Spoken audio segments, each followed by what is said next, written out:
Good morning, Director. If you'll let me quickly summarize your opening statement this morning. You said in Volume 1 on the issue of conspiracy, the special counsel determined that the investigation did not establish that members of the Trump campaign conspired or coordinated with the Russian government in its election interference activities. And then in Volume 2, for reasons that you explained, the special counsel did not make a determination on whether there was an obstruction of justice crime committed by the president. Is that fair? Yeah. Yes, sir.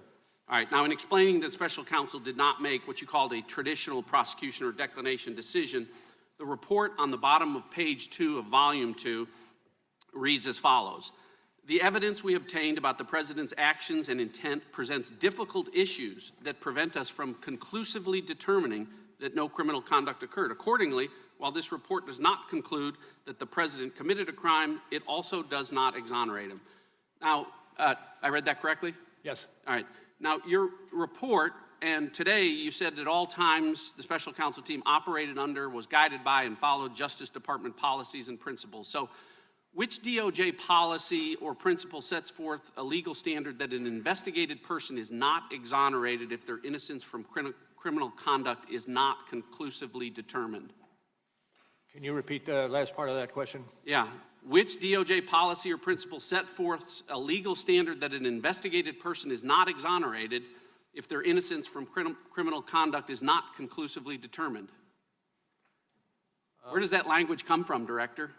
Where is the DOJ policy that says that? Let me make it easier. Go ahead. Can you give me an example other than Donald Trump where the Justice Department determined that an investigated person was not exonerated because their innocence was not conclusively determined? I cannot, but this is a unique situation. Okay, well, you can't. Time is short. I've got 5 minutes. Let's just leave it at you can't find it because I'll tell you why. It doesn't exist.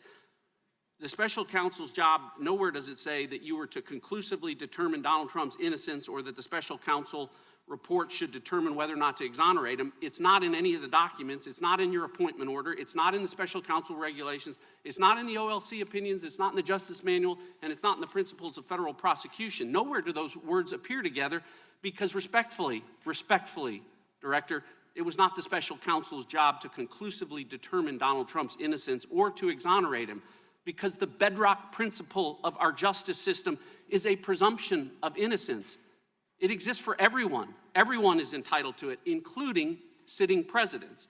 And because there is a presumption of innocence, prosecutors never, ever need to conclusively determine it.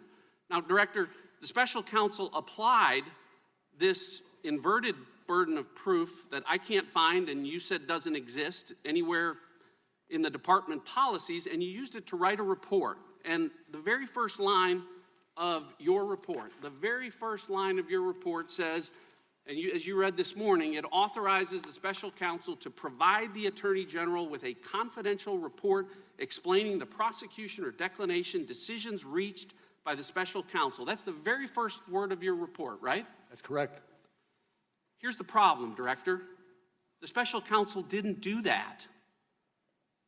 On Volume 1, you did. On Volume 2, with respect to potential obstruction of justice, the special counsel made neither a prosecution decision or a declination decision. You made no decision. You told us this morning and in your report that you made no determination. So respectfully, Director, you didn't follow the special counsel regulations. It clearly says, write a confidential report about decisions reached. Nowhere in here does it say, write a report about decisions that weren't reached.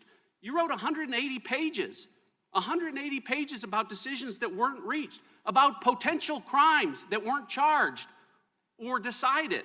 And respectfully, by doing that, you managed to violate every principle and the most sacred of traditions about prosecutors not offering extra prosecutorial analysis about potential crimes that aren't charged.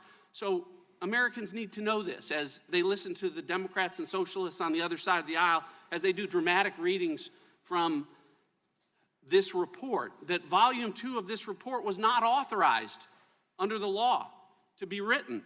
It was written to a legal standard that does not exist at the Justice Department.